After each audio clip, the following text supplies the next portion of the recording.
Un pain d'épices sain, riche en fibres, à faible indice glycémique, c'est possible en appliquant 2-3 astuces.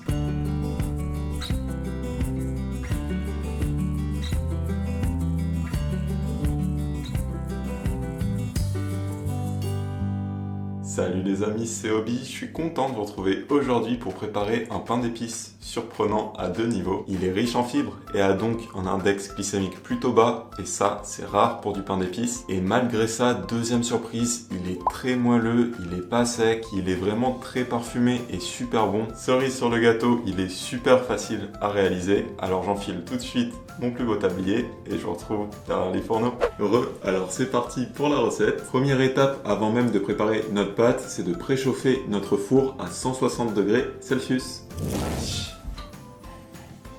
Voilà, une fois que ça c'est fait, dans un saladier, on vient mettre 150 g de farine. Alors ici c'est de la farine de blé semi-complète. Perso j'utilise la farine semi-complète parce que c'est le bon compromis je trouve. Ça apporte des fibres mais ça reste plus digeste que la farine intégrale. Et parce que vous allez voir, on apporte plus de fibres juste après dans la recette avec un autre ingrédient un peu secret de cette recette. Mais voilà, si vous préférez utiliser de la farine de blé intégrale, vous pouvez essayer. Sinon, si vous n'avez ni semi-complète ni complète, eh bien vous pouvez utiliser de la farine blanche, ça marchera aussi. Et vous en faites pas, les fibres arrivent tout de suite avec 70 g de son d'avoine. Et le voilà, notre ingrédient secret qui va vraiment venir apporter beaucoup de fibres à cette recette et vraiment baisser l'indice glycémique du tout. En fait, le son d'avoine, si vous voulez, c'est la coque de l'avoine. C'est vraiment très riche en fibres solubles. Et ça a plein de vertus intéressantes pour la santé. Ça permet entre autres de contrôler la glycémie sanguine, donc le taux de sucre qu'on a dans le sang. Et ça va venir baisser l'index glycémique de notre pain d'épices. Ensuite, vu qu'on fait un pain d'épices, évidemment, il va nous falloir des épices. Pour ça, on commence avec 2 cuillères à café d'épices pour pain d'épices. Si vous n'en avez pas, vous pouvez essayer avec du 4 épices directement. Normalement, les deux se trouvent très facilement. Et on va venir compléter avec 1 cuillère à café de cannelle moulue. Alors il y a déjà de la cannelle dans le mélange pour pain d'épices, mais c'est vraiment généralement une des épices qui est préférée parce qu'au niveau du goût, déjà elle est très bonne, donc ça c'est cool. Et en plus dans notre cas, la cannelle aide également à contrôler la glycémie et aide donc à limiter l'index glycémique de notre pain d'épices, qui est parfait vu que je vous rappelle, on fait un pain d'épices à index glycémique modéré. Donc c'est nickel, doublement utile pour le goût et pour l'index glycémique. Donc voilà pour nos ingrédients secs. Une fois qu'on a ça, on va venir mélanger une première fois très rapidement le tout. Ah non, j'allais oublier, il faut de la levure aussi. Vous mettez un demi-sachet de levure chimique, ce qui correspond à 5 grammes. Hop. Là, c'est mieux quand même pour faire lever notre cake, enfin notre pain d'épices. On remélange rapidement. Voilà, une fois qu'on a ça, on va pouvoir passer à nos ingrédients liquides en commençant par un des ingrédients phares du pain d'épices, le miel évidemment. Notre pain d'épices, on va le sucrer comme miel, donc on va pas utiliser de sucre en plus. Et la petite astuce justement pour limiter l'index glycémique du pain d'épices malgré le miel, c'est de choisir un miel d'acacia en fait, vu que c'est un des miels qui a l'index glycémique le plus bas. Le miel d'acacia dans ce pain d'épices, il est vraiment super parce que déjà il est liquide, donc c'est nickel pour la préparation. Il élève pas trop la glycémie, donc ça aussi c'est top, et il a un goût de miel un peu standard on va dire, c'est à dire qu'il n'est pas excessivement fort en goût et du coup il est un peu passe-partout et ça ira très bien dans le pain d'épices. Maintenant, si pour des raisons de goût ou de côté pratique parce que vous n'avez pas du miel d'acacia sous la main, vous voulez utiliser un autre miel, vous pouvez, il faut juste veiller à ce qu'il soit liquide. Donc si c'est un miel qui est plutôt solide on va dire, réchauffez-le avant au bain-marie ou au micro-ondes dans un contenant adapté, de sorte à ce qu'il redevienne liquide. Ensuite vous en prenez 150 g et vous réalisez la recette exactement comme on va le faire. Je sais plus si je vous l'ai dit, mais il en faut 150 g. Vous voyez, lui il est bien liquide, c'est nickel. Alors le miel d'acacia ça se trouve facilement au rayon des miels, ou sinon je vous laisse un lien vers celui que moi j'utilise, c'est un miel d'acacia bio. Ça c'est dans la description. Hop, 154. On va dire que c'est bon. Ensuite on vient ajouter 2 œufs.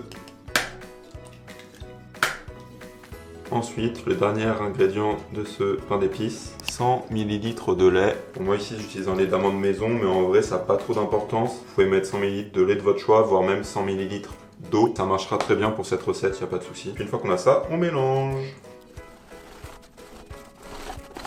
Donc voilà mesdames et messieurs, vous devez obtenir ceci, donc une pâte relativement liquide et vous verrez, elle sent juste super bon. Là le miel et les épices, mais waouh, c'est un bonheur. Donc voilà, notre préparation est déjà prête, vous voyez c'était super rapide, super facile. Maintenant il ne nous reste plus qu'à la mettre dans un moule à cake. Donc moule à cake, évidemment huilé et fariné si nécessaire. Puis on y verse tout simplement notre préparation. Alors pendant que je fais ça, je vais vous avouer un truc. Quand j'étais petit, j'aimais pas le pain d'épices. Je trouvais ça vraiment pas bon, je trouvais ça compact, je trouvais ça pas bon quoi.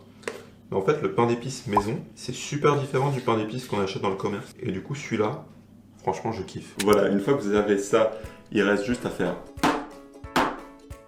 Alors ceux qui se posent la question, pourquoi les gens font toujours ça quand ils font un cake? Il y a deux raisons. La première, c'est éventuellement pour répartir la pâte de sorte à ce qu'elle soit plus lisse. Et l'autre raison principale, c'est pour éclater les bulles à la surface.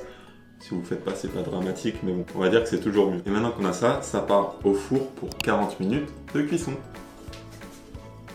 Et voilà les amis, notre pain d'épices est au four, donc je vous retrouve après pour démouler tout ça et pour voir ce que ça donne. A tout de suite.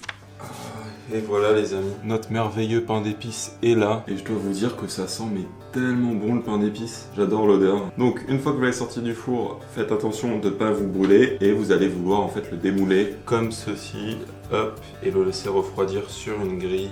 Donc voilà le petit bijou, il est vraiment très beau. Et voilà, maintenant vous le laissez bien refroidir avant de servir.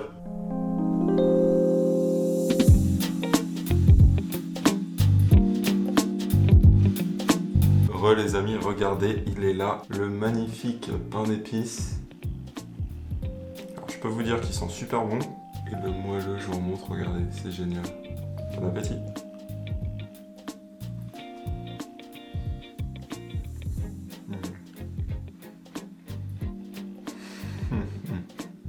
Il est trop bon. Le truc c'est que malgré toutes les fibres, il est super moelleux.